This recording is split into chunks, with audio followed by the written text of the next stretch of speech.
two, one. Hola, bonjour, and hello, everybody. You are listening to Worldwide Tea. It is the podcast where every single week we talk about all of the international seasons of RuPaul's Drag Race. And as always, I am Evan Sawdey from Pop Matters. I am Gregory Ellwood from the playlist and often the LA Times, very soon the LA Times. And Evan, we are here. We are talking about Drag Race Espana. What do you think about the season so far? So, for those who don't understand how time works, Greg and I record some of these episodes back to back. Now that we split up our coverage across our many wonderful seasons over here, and let me tell you, recapping UK season six, I'm not saying I'm getting Thailand season three vibes. I'm just putting something out there in the air. I'm just saying that we're not loving the season so far. And meanwhile, when we're talking about España right now, after what we just saw in season five, episode five, Gregory. This is one of the best episodes. I had such a good time. I had such a Oh, good time with this wow. episode for real. It was so good. But before we dive into it, there's two things that we need to do. First thing is that we need to remind you the thing that we remind you at the top of every episode, which is in this House of Love, we believe that all drag is valid and no queen ever deserves online hate. And as American entertainment journalists, we may not get every cultural reference, especially during Snatch Game, and always appreciate corrections. And most importantly, there are some great queens who simply aren't good at drag race, and we love them all the same. With that said, Gregory, before we dive into the episode, I heard a rumor. I heard a little birdie kind of fly into the window over here, and it whispered in my ear with a little beak, and it said, "Hey, did we just get some news about DragCon Brazil right before we started taping? Is that what actually happened?" We did a few hours ago, Evan, few Feels like a few years. years. Were you Feels, at the it was, Dodgers feels game? like It a felt few like a few years. years. Uh, a few hours ago, they revealed the date for DragCon Brazil, which is called It appears to be called RuPaul's DragCon Brazil, even though GragCon? no, it should be. Even though the RuPaul's DragCon account is not promoting it in any way at all. But the dates are the weekend of June 5th, 6th, and 7th, or I believe it starts on the 4th. And that is also for those of us who live in Los Angeles, that is WeHo Pride Hmm. weekend. So I will not be going Hmm. to São Paulo for DragCon Brazil. But they had a press event today in São Paulo. Drag Queen was there. Some other, by the way, drag queen legends who have not been on Drag Race Brazil there were also there. It feels like their version of this DragCon is going to be a little more broader, not just about Okay, Drag Race. They're going to have a ton of good. legends, and they were promoting that fact. And they've already have a commitment of 40 queens, which is incredible. So I'm assuming many of those are local because I don't know if they're going to pay to bring down European or UK or Slasian queens. Maybe they will. And also, it is a weekend that many, at least American and Canadian queens, are making money on Pride. So it would have to be a big check for them to maybe go down there. But it's exciting that it's happening. And a little birdie did tell me how much it would cost in US dollars to get a ticket, and expensive. So, but we'll find out. That hasn't been officially announced, but it's exciting that it's happening. And to be honest, I'm just thrilled a drag con is happening anywhere. Absolutely. So the two things I want to say to that is that if you want to pay for me and Greg to go out there, if you're listening to this and have the means to, worldwideteapod.bsky.social. But Greg, I needed to answer the question that is on the tip of my tongue and that's on everybody's mind. Will Poseidon drag be there? That's what I need to know. That is I, the thing top of mind. I think that is an understatement, and I think Evan, I think you might have to wait in line for 3 minutes. I don't think you have to wait very long to get that photo.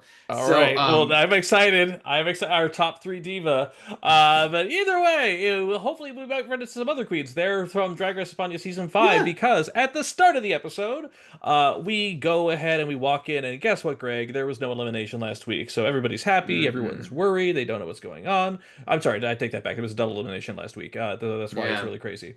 And so as we go over there, Nyx notes that people seem to be upset that she is the one who survived it all and did not have to go home. But who could possibly have any vendetta against Nyx? She's a perfect little angel that has never done anything wrong.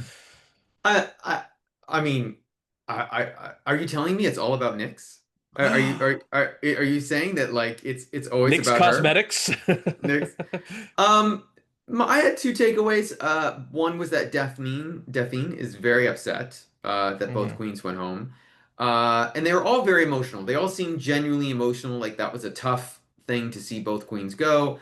But the only other thing I thought was interesting, and this is just random, is Luca, who won the episode, says she needs a prince to go with her to Bilbao, with her stay at the Axel Hotels, which, by the way, is going to be an ongoing theme for prizes, as we'll notice this Hmm. episode. But I'm slightly confused because I thought she had a long-term boyfriend, so I'm sort of confused why she needs a prince, but hey, she's playing to the camera, and sometimes that works. Evan, was there anything else before they wiped away the mirror messages that you took away? No, there was not. So, the next morning, they come in.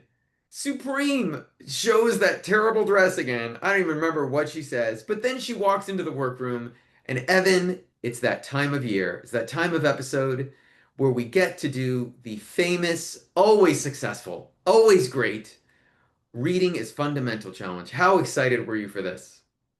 Genuinely, I was because like this is Yeah. actually one of the better things that happens overall. So yeah, I thought it was I thought I was excited for it. What were your takeaways? Please give me the highlights. So the highlights were it was actually, to be honest, there were, it wasn't like an all-timer one, but they did linger on a couple queens more than I thought. I thought Yeah. Daphne was like okay. We'll talk about fucking Alexandra and just her whole fucking deal, but that's its own thing here in a second. Nyx was okay. I thought the kind of thing where people really liked Farron. She had a lot of reads, but Yeah. I liked it when they were concise. I liked it when they were quick. I might be souring on Margarita Califata if I'm being fully honest, Greg. I think I might be a little bit over her potentially, but overall, like it was good. Certainly of all the people, I could definitely say that Krystal Forever did not like the jokes that were being made about her. But you know that's its own thing. What were some of your immediate takeaways and highlights? I didn't write down as quickly as I could. They were going so fast. Yeah, they went super fast, I thought. And some of them had like one joke, and then other one had like three Yeah, or four, so it was a little tough. I didn't get Margarita's jokes. She had some satin jawline joke that made no sense. that went over Farron, my fucking head. I had I no idea what she was talking about. Truly, uh, yeah. Farron's zinger. Only one of these is true for Nyx about her being a fashion queen, her being a performer, and her being a woman was very funny. I thought that I will say, Daphne, the queens were literally gagged at her Luca Reed as being Petita's sidekick. And no one knowing her name, which is a very referent, like an insider joke reference for them and maybe Queens in Barcelona. Although I'm sort of confused. I thought Luca was in Madrid, but maybe I'm wrong. Yeah. Um, and then they made sure in the edit that we saw that Supreme did not love Crystal's read of Nyx. That was very intentional. And I have to say, my only other big takeaway, and I'm starting to get worried about our patron saint, Satin Greco, because she was like she's not really a sassy, funny comedy queen. Yeah. And Yeah. I'm starting to wonder, is she only a good lip syncer? Evan, I'm a little worried. But I'm maybe a, I shouldn't I be. I mean, the thing is the fact that when she got her heart in episode two and then she didn't save herself, I was like, she's going to be the self-sacrificial lamb or whatnot. So I kind of thought that maybe there were some machinations in the work, but you know, we'll see. The episode will play however it plays out. We will take a look and observe. The only other thing I noticed was, and I can't remember if this was in, oh no, it wasn't confessional. Luca lets everyone know that Margarita may not be as innocent as we thought. She might be maybe a little villainous. We have a long way to go. Hmm. But more importantly, it's Snatch Game. Evan, how excited are you? I, Greg, you know, we're about to recap it, and the thing is that like I literally just watched it the other night, and all I can say is that I want to be as friendly as I can to our audience, who could consist of everyone of every age group. But man, I was not high enough for this goddamn Snatch Game, Greg. I don't know what happened for half of it. Some things are just indescribable. Things you will Yes. only see on Drag Race Espana is all I can say. But yes, I'm excited for it. I am. Before we get there, though, comedy legends or social media legends, I have no idea who they are. Yanesi, who I believe has been on the show twice before as a judge, who Hmm. feels a little too home, giving me a little bit of Todd Recall vibes. Hmm. And Brace Effie, who I have no idea who she is, but she seems very nice. come in Hmm. to give advice on Snatch Game because they've never done it, but they're going to give advice. Makes no sense. Was there anything you took away from this? No, I didn't think that anything they had was particularly interesting to say. They just were able to identify. Felt like every queen was specifically told try and give as many leading questions as you could before they guess who it actually is on there. One thing actually before they enter the workroom, I do Oh, want to say sure. is I'm that sorry. there was a weird fight that happened. I can't remember with who and Daphne Mugler where they talked about shared jokes that happened in the practice before the reading Yes. challenge. Oh my God, I Wasn't forgot that about this. weird? Oh Right. my God, how did I forget about this? She basically insinuated that they all talked about what their reads were Yeah. for this challenge beforehand, which, by the way, would like disqualify you on a US season. Like, they do not talk at all about any Right. of this. And I thought that was wild. I thought that was so crazy. Because also, in case you don't know, especially on most of the seasons or the US seasons, when they're in the van going back to the hotel, they're not supposed to talk.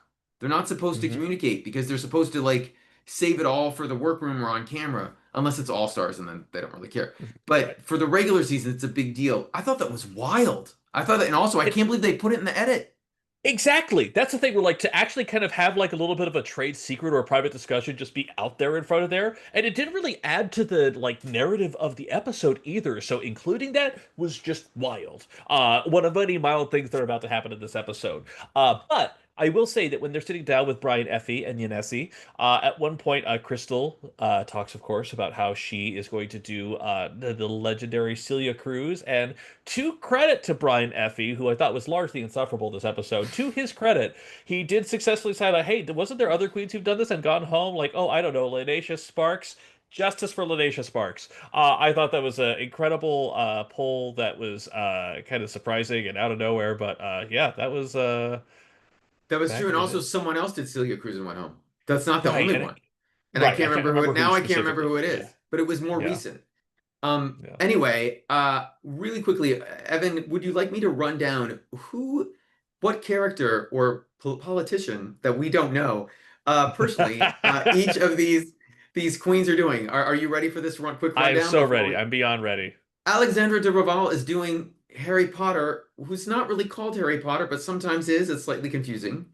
Daphne Mugler is doing La Ribi de Plasencia, who is a Spanish reality star, but supposedly not Spanish, which I was slightly confused Right. about. And I wasn't sure if she had been done before. That was the part that I was a Yeah. little bit confused on too. Right, yeah.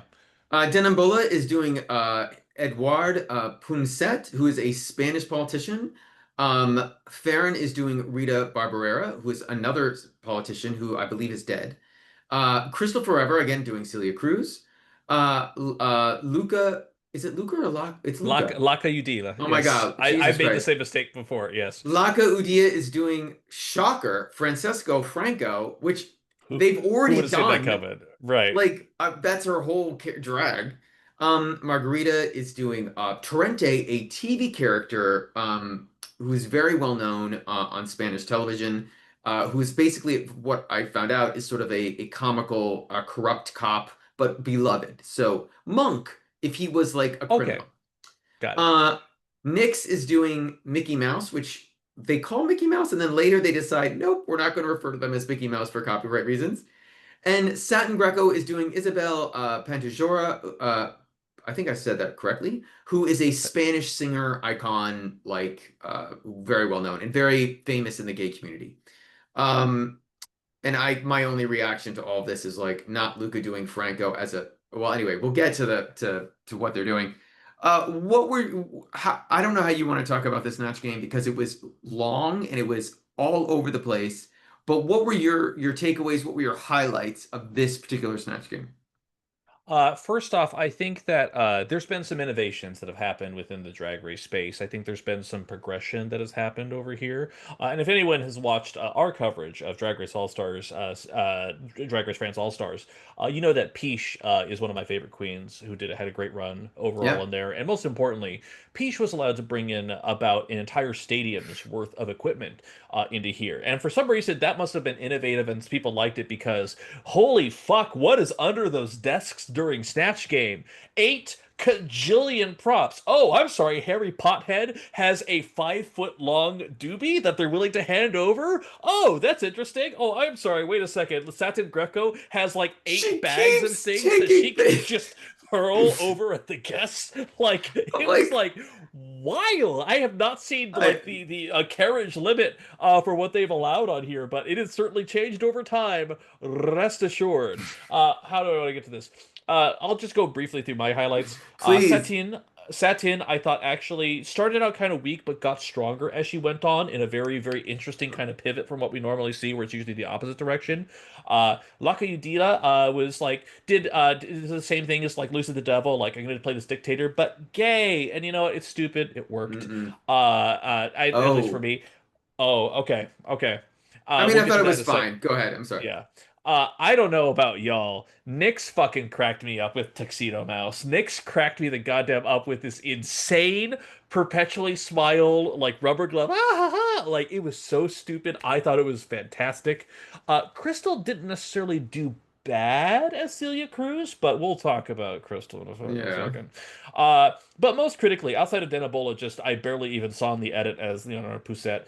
One answer. One One answer answer! into a question. Yeah. Bizarre. Like they covered her up completely to get her through. Like wild. And Greg, all I'll say is that no matter how many drugs one can ingest in a lifetime, no matter how many hallucinogenic experiences one can have, could you have ever imagined a universe in which Stoner Harry Potter would do a reveal into Liza Minnelli? Because Greg, somehow Alexandra Del Reval, in her infinite genius, decided to do both Harry Potter and Liza Minnelli for Snatch Game. And I have zero words to describe what the fuck that was. I am truly flummoxed. I have never been more flummoxed in my life. It was the most insane thing I've ever experienced. Truly. I thought it was super. I thought it was first of all a choice. Um, That uh, it surely was. and I also it was wild. I thought it was were they low? I can't remember if they were. Maybe they were safe. I can't remember. Alexandra? Alexandra. Oh, she was absolutely fucking low. She was Oh low my this God, she week. was in She the looked bottom. I sick this forgot. week. Okay. Yes. Yeah, I'm sorry. Sorry, so many episodes like losing track and on my notes. I did think it was hilarious that Nick's is Mickey Mouse was changed to certain famous mouse. Like just wild name. Right. Um, and I again, once again, the editors are making sure that we see that Supreme has decided she does not like Krystal, or she Hmm. does not like what Crystal's doing. And I wrote, she's screwed. Like I wrote, Krystal is screwed like through this. Actually, I did not think Krystal was bad. I thought that I agree. I have thoughts about this, but they have all turned on her so much that even when she's funny, they don't think it's funny because they don't like her. And I thought that was I didn't think she was amazing, but I didn't think she was terrible. And that was what was wild to me. What did you think? Yeah. I kind of thought the same thing, but really the more than anything else, Krystal did her own sewing. She did her own production for this whole thing Yeah. in itself because her behavior after the show is what ultimately did it to her. And like again, we've seen this before with I think Italia season 1 when they had to stop production because they some bad stuff was going on in the workroom and they couldn't stand the slander that was going on. Like again, the judges and the host, they're aware of what's happening with production. So very clearly they had to know what was going on with Krystal and all of the fights she was getting into. So I think that this was very much kind of maybe they're looking for a way to push her out, but we'll get into it.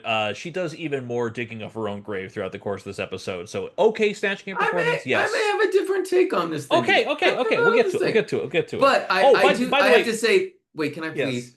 yes. The best part of the entire episode of this entire Snatch game is the cameraman India wins. And he is hot as hell. Give him Yep. his own series. Actress Hmm. player, wow, I need to see him on my screen once a week. He is fucking hot. I don't know if he's gay or straight. I don't really care, but we need more cameramen who look like I India. loved I loved how he seemed to not understand what was happening either. It's just like, yes, you in the camera right now, you're the winner. And it's just like, oh, okay, I guess. Like Supreme was it trying was, not to she was trying not to say his name so it wouldn't get yeah, out, and then she finally had to say it so that he would come out. It was very funny. it was very funny. So then it's the next day in the workroom. Oh boy. Alexandra Alexandra feels down. She doesn't feel she did a good job. Maybe because she did the two weirdest fucking character choices of all time. But meanwhile, Krystal is talking about how she said, quote, I did great, but, quote, I kept getting cut off by the judges. Which, again, this is one of those things where that was the problem with Krystal this episode is that she seems to be of two different mindsets. She's at this mindset where when she gets into her critiques, just a little preview of what is ahead, she talks about how she was being polite to the other queens. She was letting them Mm. have their turn. She didn't want to jump in. And then later on, when she gets into an argument, no one lets her have her say, and she's always getting cut off. And there's never a narrative that she seems to feel comfortable with, and it feels like as a character, as a television persona, she's happy to deflect blame onto others, and it's never her fault. Now, that is certainly my perception of it. Greg, you might have a different notion or idea. I agree with the first part. I don't agree that she doesn't take responsibility because in the previous episodes, she has talked about, no, I was low, I was safe, like it's all Mm-hmm. good. And the queens insist that they don't believe her. And I Mm-hmm. think that that has been a consistent thing episode after episode. And to me, part of it is how she acted in this episode was someone who was being cornered by every single other person in the room. I'm not saying that justifies how she acted in any way, Okay. but that's the most important thing. But I do feel like that my thing with with Espana is on Philippines, Italy, France, the queens can turn on another queen and they Mm-hmm. can make their life uncomfortable and they can make it clear that they don't like them. Yeah. No franchise makes it clear that they do not like you, the queens, than Espana. Like if they do not like you, like it's very Tatiana from Drag Race. They do not like you. And whether it's Sagittaria, whether it's been Alex, what was her name last season? I always forget. Who La went Nina not? Delantro? Oh, Oh. not Lenny. Oh, Adelita La Perversa? Yes. Perversa. Like they will corner a queen, and they're almost doing the producer's bidding, and it's all natural. It's all organic. It's they just if they do not like you, they do not like you, and they decided they did not like Krystal. I don't know when it happened. Maybe it was episode 2, maybe 3, and she is acting out trying to fight back this and has no one backing her up, not one person. And to me that was a little like, okay, there's no, I know you all want to make good TV, but I felt at times, especially when they were back in the workroom, which I'm getting ahead of myself, it crossed, like there was no one who had any sympathy at all, and that to me is the why I feel like they're just so much harder here than on other seasons. And I'm talking about the Well, queens. well, remember when they had the girl group thing last week and everyone was fighting so hard over the song? It was Margarita Califate who was getting advice with everyone. But Krystal has made it known from the beginning how much she doesn't like Nyx, and they were playing up that angle to a degree too. Like the Krystal and Nyx have been at it. They've been doing fake ass apologies that they've admitted to within confessionals there. And I think ultimately at the end of the day, production feels like there is something more sympathetic in Nyx. I feel like Yes. ultimately that's kind of what they want to go with. So in terms of this dynamic that's going on, I think they kind of maybe overplayed their hands a little bit. And I do agree. Yes, she was absolutely cornered. Speaking of, cameramen are kind of the trend alert of this week over here because not only does a cameraman win Snatch Game, they literally later on is Krystal who says every time that little red light goes on, it's always y'all. Every time those cameras go on, y'all just have different personalities. You know, like she's just Uh, calling them out as is for being fake and ass TV stars. Yeah. but that's my point, is like she sees what they're doing. And it almost feels as though she she knows she's screwed no matter what. She knows even if she somehow escapes this episode, she's screwed. And I think because she's done drag for so long, because she's been the outsider, the Venezuelan living in España, I think she sort of like can't believe this is happening. Like that would be my guess. I don't want to put words into her mouth, but I had sympathy for her because I could see in her position what she was encountering, and she just handled it wrong. But I don't know what Mhm. she could have done to flip them back on her side, because every time she tried to be genuine or honest over the course of the season, they've said she's lying. So what is she supposed to do? There's no win for her. She can never win with them. That's what frustrated me about this episode. Here's the I think there was actually something that she could have done in this here is that very clearly production is giving you a role. They want to give you a specific archetype or something else that you're going to fit into. And I think the problem is that when you try and fight against it, that's when very clearly Rue's done playing with her toys. Like you see this all throughout the different seasons where just very clearly production is done and over with this one particular queen. Lip syncs are judged erroneously on a scale or whatever. Or you could do the thing where you can actually lean in to the role that production's giving you. She's the villain. She's the villain, and very clearly production has cast her as the villain. If it was an Angelita La Perversa situation, Angelita La Perversa had no problem being the villain. She played No. into it. She lasted one episode more ultimately in the long run of it, but like she did pretty good. Will she be invited back for All Stars or anything else like that? Actually, maybe, because if you think about it, if she played into the role that production gave her, she can work well in that thing. They can do the same thing. They can maybe do a goddamn Fifi O'Hara kind of situation. If they do another All Star situation, who knows? But most importantly, this is Krystal fighting up against that narrative, and for that reason, I'm not sure what her longevity with production is going to be beyond the season. So Her longevity with production, but that's just my 2 cents. you know what? I agree with you. The one thing I do want to add though is there's Yes, a difference between Crystal and Angelita.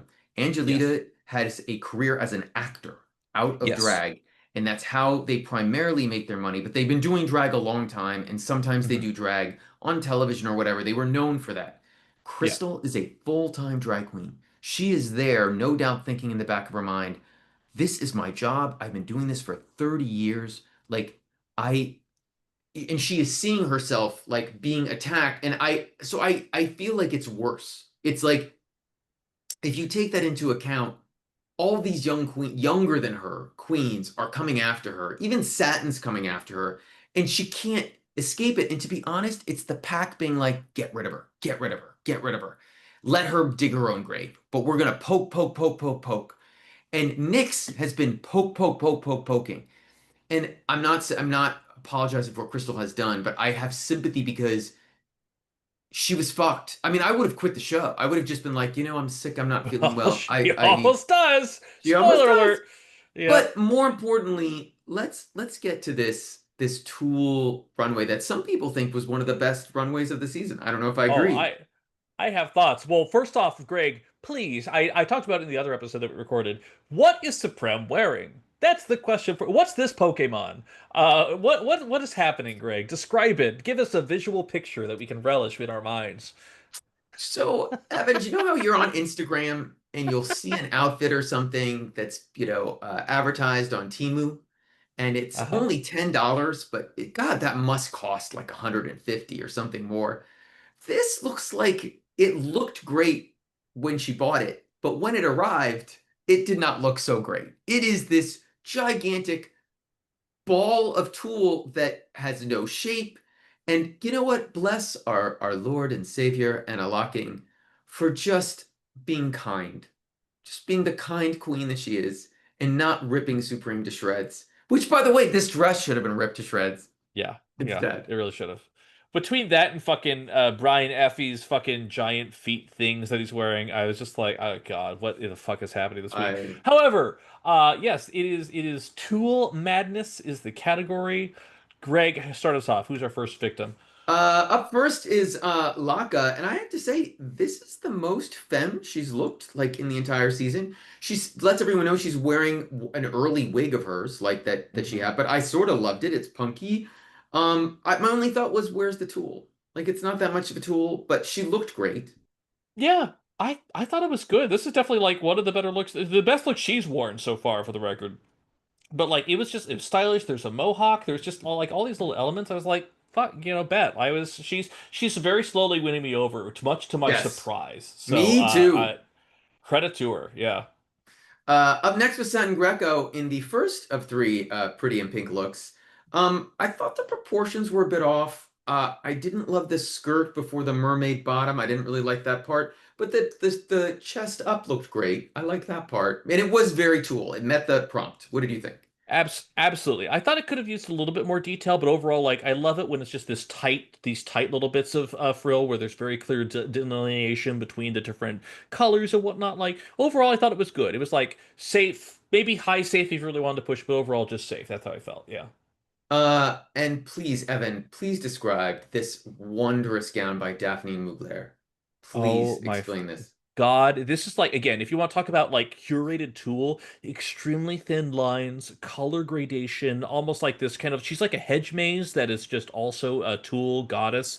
Oversized skirt, oversized shoulders, her head's barely sticking out. She has one of those giant opulent upward like eye mask things. Just great. Just great. And I am still stunned by this effing 20-year-old coming out here with the best runway package of the season. She's just Yeah. so effing good. I'm just truly in awe of her. She is she's not top four, I'm gonna riot. Like she's just so fucking good. And arguably not even the best look of the week. Not Like, yeah, I would wild. go that far. Absolutely. Up next was Farron. She says it's an ocean themed look, and it's quote unquote technically Tool. But I'm not sure it meets the prompt. Or madness prompt. I thought it was I didn't love it. What did you think? Greg, you're a cat owner like I have been throughout the days, and there's these like tunnels that they have, these little like kind of like sheer Yeah. tunnels that they can run through, and hmm there's little spirals in them, and it's fun because they can run through and they poke out and they do their heads on here. I didn't think that material could be made into a dress, and here I am standing absolutely wrong. Here's a half-worn spiral of fabric and a shitty dress underneath that you can barely see. It's bad, Greg. I really, as I was watching it come down, I kept trying to justify, like, this is okay, this is interesting, or whatnot. This is shit. This is really, really bad. And, like, Farron's given some okay looks so far. This is maybe the worst thing she's worn outside of her little, like, makeup, little corset thing that she had in episode one. Like, it's just, fuck off. Did not like it. I'm I'm sorry. I'm I'm over Farron. Farron, it's time to go. Oh, Farron, it's time to she's, go. they've done enough work to get me out of the party very quickly. Quickly, yes. Speaking of another queen that might not have a long reign, Alexander de Reval's up next, and I have to say, this is the best look she's had so far. I thought she Thank you. looked Done. stunning. Her mug was fire. Her makeup was so good. I will say once again, her butt pads are still super awkward and boxy, and I don't understand why her fellow queens or the judges aren't saying anything about it. Rue would be like, what if like 3 episodes been like, you gotta Hmm. fix your pads. It's Hmm. very awkward, especially from certain camera angles. It really pops badly. But overall, the look itself, the dress was fire. What did you think? Absolutely the same. Is it the top of the week? No. It is still the best look she's absolutely worn. The color gradation between the black and then on her actual dress itself, this little red and white at the very end of it. It's very showgirl, it's very cocktail, but it's so well thought out. It's so flapper. It's just so there's a lot of angles to it. The inlaid hair on her face, that comes up in the lip sync a little later on, and Yeah. I'm not sure how I feel about that, but overall, the effect is done. The best thing she's worn. We agree. Up next was the second Pretty in Pink look from Hmm. Margarita. I didn't think she needed the glasses, and her mug drives me crazy. It's like talk about terrorists in the UK. Like there's no volume. I just don't think she looks. I think she can make herself look flattering, and she doesn't do it. And that wig was terrible. Like I just thought the wig was horrible. Though the outfit was perfectly fine, above average is how I describe it. Her fucking she looks like a sex doll. Like that's how she Yeah. paints. I can't describe. It's just so lifeless. It's just so amorphous, and her wig choice was terrible. Like speaking of someone else who's really I thought was like, oh, they have an interesting story. They have an interesting perspective. I am falling off the Margarita train so hard right now. I am not Jimmy Buffett. That is for sure, Uh, Up next was Denimbola, and this potentially baby. was the best look of the week. It is she has a correct me if I'm wrong, it's sort of a harpish thing on her headpiece. It's almost Yeah. a cello, almost like a cello-ish type Uh-huh. string, and the tool comes down in these like circular layers from top to bottom. My only criticism when I first saw it, but then I sort of forgave it, is I didn't think it needed the breasts the way it was. I don't think that was Uh-huh. necessary. But overall, it is a stunning look. And if you go on Insta, the comments from her peers around the world are just like, they are utterly blown away by this look. And it's totally justified. And you know what, Greg? We get a fucking Victorian collar back. It's back, baby. Who It cares? was gonna happen. It was about to be there. Just incredible, genuinely stunning.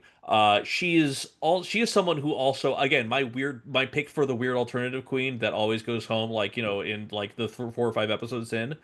I I don't know, She's still there. Greg. She might be taking it. Like at this point, like she's done so well even in the performance challenges that it's just like between her and Daphne and Satine, like there's queens I'm actually rooting for, which is the exact opposite of our UK coverage. But like I'm excited. And she just excites me. She really does. Up next was the always pleasant Nyx. And I'll give her this. She's being very different with her makeup, and it's very detailed makeup. I don't know if it looks as great up close as Anna Locking thought it did. But I thought the makeup was actually too detailed for the rest of the look. I thought it didn't necessarily go with the dress, but I did think the dress was different and it gave a silhouette the other queens weren't doing, and I give her credit for that, and that worked for me. What about you? So Rosalia came out with a comeback single that is reuniting music critics around the world for her boldness and her willing to go in new different directions. And on Hmm. that song is Yves Tumor, or Eve Tumor, who is a very well-known kind of experimental funk artist, and it's Hmm. Bjork too. I think Bjork would like this outfit. I think Bjork would wear this on a casual Friday to the grocery store. If you wanted to ask me where the focal point of this outfit was, Greg, I couldn't tell you. Where am I Hmm. looking? What am I looking at? Is this maybe, or maybe this is something that Sally TM would wear? I don't know, Greg. It's a very sporadic look, and I appreciate her because very clearly effort has gone into it. She has a point of Yes. view. It's just muddled, and that's the frustrating part of it. Is like she has talent, she has a taste level, and in this particular look, it just didn't come together the way that was particularly satisfying. Talking about something though that was satisfying, Krystal has our third pretty in pink look, and I have to say it's the best of the three, hands down. I thought it was perfectly proportioned, utterly looks gorgeous. It's a full gown, and the tulle on her arms were fantastic. Like this was not out of the drag closet. She made this for the runway. I thought this was high drag, top tier drag. I as a runway, I thought it was incredible. It's kind of a classic drag look in many a sense. It's very pageant drag, but Yeah. also if she wore this as like, and please welcome back the eliminated queens, and here's the finale look, I would have bought this as the finale look. It was that good. It was just clear, it was concise, it was classic, but had such style. Just she should have been proud of it because it just looked phenomenal. It was exactly what you want. And then just bizarrely because the runway was so good, we get our three safe queens, and they are Luca, Daphne, and Denimbola. And to be honest, Denimbola is probably really lucky because again, they showed her for 1 second on Hmm. um the Snatch game. So potentially she could have been low if they were hiding it, but her runway was so good they wanted to make sure she was safe. We have something we've never seen before. All three queens get quiet ovas from Anna, who calls them out and tells them how great they are with their looks and about how they smashed it before they leave. You could maybe make a case against Crystal for being a little bit more traditional, but when at some point Laca in the workroom says, "I think these are the best looks of the night," and it's like bet, like I really thought that like these were truly the best Yes. queens on the runway. But again, as always, it's a calculation of performance versus runway. Definitely, Denebola saved herself with her look, and thank God because it was kisses all around. It was just so great. So these are my quick takes, Evan, unless you have very detailed responses, which I don't think neither of us does, to what the judges thought. Yeah. Satin's going to be okay, Satin Greco. They thought she was funny. They liked her look. She's good. Farron, she's somehow good. They loved what she did for her character. Alexandra, her Harry Potter was just not good. She's in trouble. And Margarita, I thought she was going to win, but I was wrong. But they loved her performance Hmm. as the crazy cop. And then Nyx gets emotional on Before they stage even say a word, right? before they say a word. And I'm going to get myself in trouble, but I don't care at this point. I am over Nyx going on stage and manipulating the judges with this emotional bullshit. This is not the first time she has done this. She keeps doing it. It is just guilting them. She has the hobbies basically saying to her, "No, no, everything you do is good. Don't worry." Like it got me frustrated watching it Hmm. because maybe consciously she thinks it's not something she's doing on purpose, but it feels like a subconscious, I'm going to do this, and I know that if I am super remote. What I don't know. Maybe I'm crazy. I just keep noticing it and it's driving me nuts. What do you think? I think ultimately what would have really helped her is if the hobbies came on stage and gave her a hug and a little kiss. I think that probably would have helped out more than anything else. I think if she did that, I think she would have felt a lot better about everything. But that's just me, Greg. Who am I to pass my opinions like that? The thing is that like I genuinely feel like she is not really put on. Ultimately, I feel like she is genuinely sad and like upset and is at least cognizant of her mistakes too. So I'll give her credit for that. But beyond that, I don't know. I don't think she's going to be long in this competition, regardless of outcome. I'll say that much. And then Krystal, actually don't I remember Krystal taking the criticism well. I don't remember her disagreeing or arguing with the judges, but did she on stage basically say that she was trying to not interfere? I believe that was her take. And Supreme was trying to be very diplomatic and saying, no, you're supposed to do that. But I guess my take was I can see Crystal's thoughts being they already all hate me. If I try to like engage with them or interrupt like other queens were doing with other ones, they're going to get more angry at me. Again, this episode there is no way for Crystal to win. Like I that was Right. just and I don't mean win the episode. I mean to just win surviving. Like I feel like the odds are all stacked against her no matter what happens. Maybe I'm wrong. Hmm.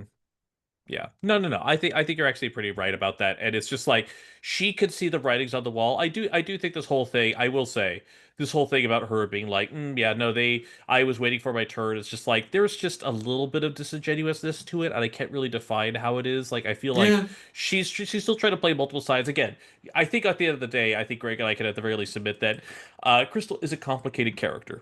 And I feel like that she's not necessarily the pure out villain. She's not Andalita La Perversa. She's not an angel. She's not Sagittarius. She's kind of a mix of a bunch of different things. So I do empathize with her in many different respects. However, it is the thing I will say where some of it gets to her, and I think some of it is somewhat deserved. But I leave it up to you on how we want to talk about what happens in the workroom because very clearly a lot goes down. A That lot is goes down. yeah. How do you want? Do you want? I feel like we talked about it a little bit. You, Is there anything else you wanted to say? Yeah. I have quick notes, but why don't you go first if there's anything you wanna, how you wanna describe it? It's just a fight. That's all it is. It's just an absolute knockdown, drag out fight where it's just Crystal versus everybody. And the thing is that it's not like again, kind of what you were saying, Greg. It's not really a fun fight.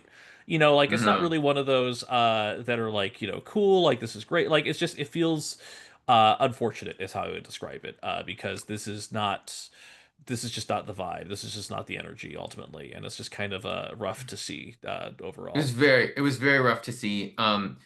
I think the things that surprised me were Satin thought that Crystal blamed them for her being in the bottom, which Crystal doesn't ever do that. Like I didn't understand Satin's take on that. Like she makes Hmm. that comment.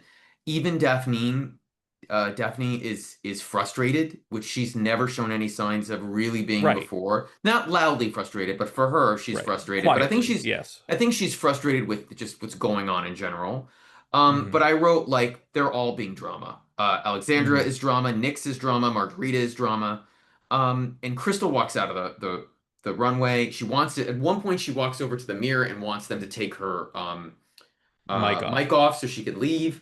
But I will say there is a very funny moment where she leaves and then she comes back. And this is probably where Laca sort of starts to win us over, where Laca is just talking and she's sort of talking about Crystal, but not really. And Crystal is standing behind her, but no one has told Laca that Crystal's behind her. And it's quite funny because they aren't doing that. And she does something in the confessionals where she's like, wait, is there someone behind me? Are you guys going to tell me? Which I thought was cute. And I thought it brought the tension down just a tiny little bit. Yeah. What was there anything else that I missed out of this? Which I've not seen this really put online because I think it's so messy. It's there's no like Melinda Verga moment in this that you could Right, really exactly. like. Yeah. It's not spicy. It's sad, kind of, just because it feels like a queen is being attacked constantly, and that's never a good feeling. So like, again, I'm sympathetic to a point too, where it's just like it was rough, but also like again, you have to see the narrative that's in the wall. But most importantly, what happens after this is a whole different ride I was not prepared for, I will say. Me either. Although they do talk for a quick moment, they wonder who got the hearts this week. Hmm. And that's going to be a big deal because who they go to could be a surprise, which it was. But the queens come back on stage, Evan, and we find out that shockingly, Margarita is safe. So she's high. She didn't win. Farron is safe. And that Hmm. means Satin Greco finally, or is this her second win or first win? It's her first It's proper her win, yeah. first proper win, wins the episode, and she gets 2,500 euros, which, God, that's a good prize. And Hmm. she gets to go to the Axel hotels in Valencia. And no Axel hotels in Mykonos yet. Not for any of these girls. We've Nope. got 5 more episodes. They're running out of Axel Okay. hotels. That's all I'm gonna say. It'll be coming. It'll It'll be be coming. coming. And then, please, Evan, we don't even get to the lows or bottoms yet. We have three queens in the bottom, but we what do we find out about what last week's two eliminated queens do with their hearts or half a We heart? find out that they have to combine their powers, and when their powers combine, they get to pick one queen to give it to, and they decide to give it to Margarita Califate, who then gets to come out here with her heart, golden beaver, rusty trombone, whatever equivalent, and then gets to decide who is she going to save out of the bottom three, and between Alexandra Wait, who are the Delvaval, oh yeah, Nyx, sorry. and Krystal Forever, she saves a about to break into tears Nyx. Nyx is Hmm. saved. And I kind of saw it coming. I thought it would have been spicier. She saved one of the other two, truth be told, but like people again in production also really likes her, so she is avoids the chopping block, which means Greg. It is Alexandra Delvaval versus Krystal Forever doing. Oh, go ahead. No, the one thing I was gonna say is all the other queens act shocked that they saved Nyx, and I'm like, Yeah, she girl. was the best out of all three of them in the Snatch game. Why are you? I didn't. Mhm. I was like, okay, like, is there something we don't know where Margarita and Nyx aren't friends? I think Margarita and Alexandra are friends, so Mhm. maybe that was the shock. But Nyx Bones and was the. Paige are friends? I Is know that what it is? exactly, Irene and but I Mistress? don't. It's there's a But lot, yeah. but I thought Nyx would never have been in the bottom for this lip sync anyway. Anyway, I also think she would please, have lost the lip sync if she was getting against either of those, truth be told, yes. yeah. Mm. Oh Lord, please proceed with this lip sync.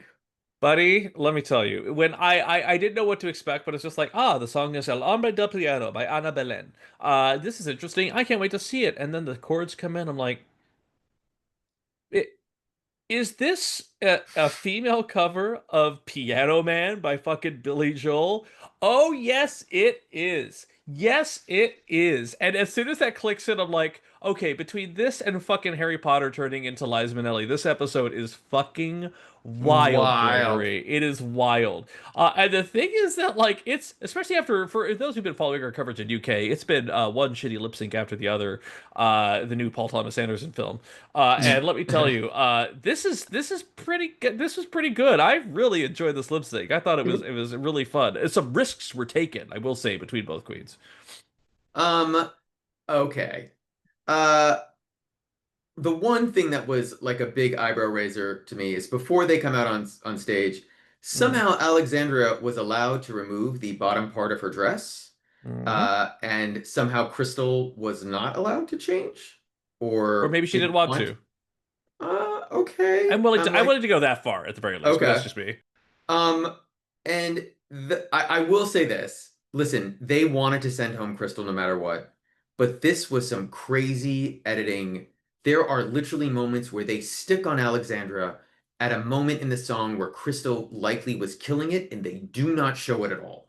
Mm-hmm. They are telegraphing it that no, that we want to make sure you think Alexandra won this, and then for Alex, and there's this great moment where Crystal goes and sits on the stage and like Mm-hmm. plays the piano. I'm like, oh no, you cut this so she couldn't win. You literally cut this so she couldn't win. And then something RuPaul would never allow in the year of our Lord 2025. Not only does Alexandra take off her tiny little hair pieces, She takes off her wig and there's no wig underneath. That Correct. is again, that is like new. No, you can't do that. Like that is bad drag. And what happens, Evan? What happens at the end of And this lip sync? she then takes off her bald cap too. She takes that off, and now she's showing her boy hair. Now she's ripping off little pieces of her paint or her laid on hair. Yeah. She's ripping those off too, and she's getting a little like very sad and emotional over Piano Man in Espana. And ultimately it's like she's almost like a full kind of breakdown. I'm not saying this is a whole Lolita Banana kind of moment, but she's trying to get down to that emotional core during it. How does it end as you would describe it? Um, I I I don't know. I just my thing was like I could tell by how they cut it that there was no way Krystal could survive. Like Absolutely. they were showing and I liked Alexandra Raval. I love the Raval neighborhood in Barcelona. It's quite great. Um but wait, you raised your eyebrows. It's an actual it's I did you really like her? I thought she was insufferable the entire season. I'm sorry. Oh, I mean, I sort of have sympathy for her. There's stuff I like, but she wins. And by the way, Krystal is not shocked. I think she knew no matter what she did, she was sort of fucked. For excuse my language. And Mhm. I thought she was classy leaving. I thought she could have been drama, and she wasn't. What did you think? I thought she again this I felt like actually I take that back. You know what? She was a different queen at the end of this because after her elimination and then when she went back into the workroom, she to me at the very least I she just was a different person. She switched on professional Krystal mode because when she was back in the workroom, she's like, "I had a lovely time here. I thought it was fantastic. What a wonderful time. I hope all these queens do well." It was just like this abrupt change where like we got to see a little bit maybe of kind of the real feelings of Alexandra Deverell. I'm sorry, of Krystal Forever. And then she just switched on a mode and she was just locked into television presenter. And it was kind of an odd switch, but I felt like it's for her ego and for everything that happened is what she needed to do to kind of lock it out. That's how I felt about it. I mean, you might feel differently. No, I mean, I think it's really interesting because I thought the other interesting switch was Supreme seemed genuinely upset that Crystal was leaving, which was Yeah, completely different from how she'd been acting regarding the whole episode. 100% right. And I think it's because they've worked together for years and they know Hmm. each other and they did not mention it during the show. And they're almost of the same generation or close enough of Hmm. drag queens in Spain. And I think that's part of the reason why she was upset. So that was sort of surprising to me. Um, but then it's funny, she did turn on this professional mode, but I also thought she was a little sort of like, what's the word I'm looking for? Like, you know what? Screw you all. I'm leaving. Hmm. I'm fine. Life's good. It's gonna be okay. And also maybe she just felt relief. Maybe that was her way of reacting with relief. But my one thing that I wrote at the end of the episode, can Krista leave her heart to no one? Because I don't know who is left that she would care to leave it to. And She they'll said make her. she said she knew exactly who she wanted to leave it to. She said she knew Oh, exactly who she wanted to leave it to. So I think it would be extremely funny if she once again left it to Margarita Califata. I think that would have been the best possible option. Low key, I could either see her leaving it to Satin, or if she was the bitterest of bitter boots to ever bitter boots, I think it would be funny if she left it to Nyx. I personally think that would have been amazing. But that's just me. That's my thoughts. But overall, I still thought it was a good episode despite some of the I did. craziness that went on, truth be told. Greg, I need to ask the question because it changes week over week. Who's winning this fucking season? At this point. Right. Exactly. I think I think we have three potential winners. I Okay. think Daphne Mugler. Hmm. I think Satin Greco because she showed that Unmistakably. she could do comedy. She was better in Snatch Game than she was in the acting challenge. Hmm. Um, and I think Laca is a sleeper. I don't know if a bearded mustache queen can really win. We haven't had one win a season yet, have we? No, we have not. Not really. No. No, They've no. gotten to the Yeah. final. That actor who does drag got to the Yeah. final of Drag Race Belgique season 2. Um, but I feel like it's those three. But I don't think anyone else. can really make it to the end, or make it to the if there's a top two or whatever it is. What do you think? Yeah. I think I fully agree with you. I think we're right on the same money. The one thing I will say is that maybe, just tiny maybe, I do think Denibola might have a shot of getting in there. We'll have to see how it plays out in a couple episodes, but like she's survived. She's had a couple of close scrapes, but has mostly pulled through. So I don't know. I overall, unlike UK, I care about these queens. I I want to do. see I want to see what happens with them. Truth be told, so we will see. But overall, any other final thoughts you want to leave us with? I would just say everyone when you go to sleep, just pray that Anna Locken got over on a plane and guest judged on an episode of Drag Race Down Under versus the World that shot in a 45-minute flight away from where she lives. Just pray. Let us pray because I really want to see her with Michelle and Ah, Lacey Susan. ah. So fingers crossed, guys. Fingers crossed. That's all we could hope for. But actually, the one thing I could hope for beyond that is if you, the fans who've been following us for over a year, who've been listening to us, if you could do us the kindness and leave us a comment of who you think's going to win below if you're watching the YouTube video, or if you're on Spotify or any of the other services, leave us a review. They seem small, but they actually go a long way towards discoverability. We have been so blessed to have genuine fans join us throughout this whole journey, and it's been so great and so awesome to see. So we'd love you to stay with us. Do all those things. Reach out to us at worldwideteapodcast@gmail.com. And most critically, we will be back next week with, unfortunately, another coverage of Drag Race UK, but also another coverage of this episode of Espana, and it's going to be great. We look forward to seeing you there, and most importantly, thank you all for listening. We will see you on the other side. Take care. Have a good one. Goodbye.